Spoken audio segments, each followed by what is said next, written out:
كيف سينفذها زلاتان؟ 41 سنة و161. زلاتان سجلها، زلاتان سجلها. سجل يا تاريخ، سجل يا تاريخ. زلاتان هو أكبر لاعب يسجل الميلان، يكسر رقم كوستا كورتا. ما مر ذكرك إلا وابتسمت له كأنك العيد يا زلاتان والباقون أيام. نعم أنت العيد والباقون أيام.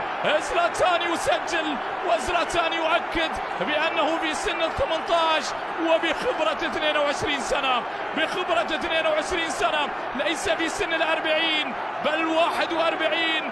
زلاتان علقها، زلاتان يبقى النجم الأول وهو في هذا السن أعاد الميلان إلى المباراة من نقطة الجزاء. يدخل التاريخ، يكسر الأرقام، يؤكد بأن الأرقام أوجدت لكي يتم كسرها. هذا العاشق والمحب للروسونيري، فرحة الكورباسود بهدف